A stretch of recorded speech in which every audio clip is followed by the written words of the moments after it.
Hello, this is Dr. Sagarika Mahanta. Today we are discussing drafting and revising. Writing is a process that involves several steps. First is pre-writing, then making the draft. After you have drafted, your next work will be to revise what you have written, then go for editing, and then finally publishing. It is important for a writer to work through each of the steps in order to produce a very perfect piece, a complete piece, you can say. The writing process is not always linear.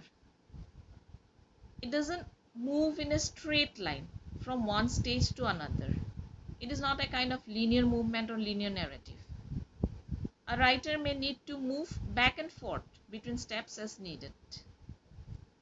After drafting, he might again go to the pre-writing stage to collect some more information. Even after editing, he might need to add something more.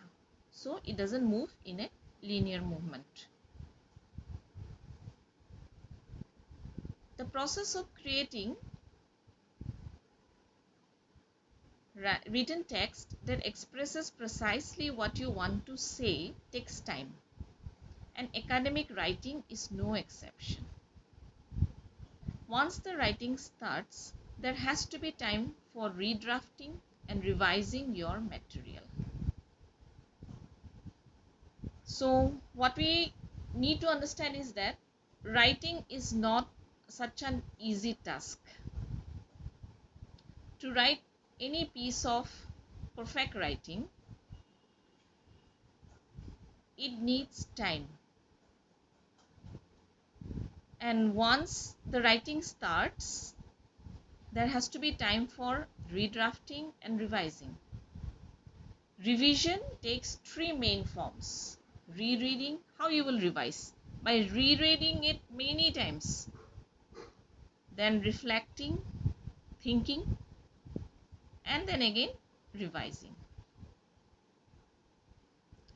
The first comes drafting.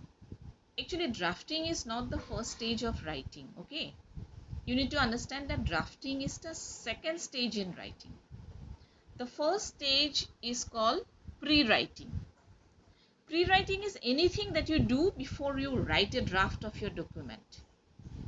And pre-writing includes thinking, taking down notes, talking to others, brainstorming, outlining, and gathering information. Only after completing the pre-writing stage, then you can move on to the drafting stage.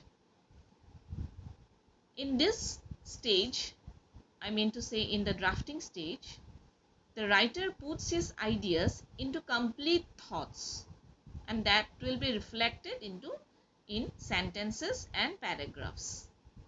He organizes his ideas in a way that allows the reader to understand his message. Because in the pre-writing stage, the writer has already done the part of thinking. What to write, how to write, why to write, all this thing.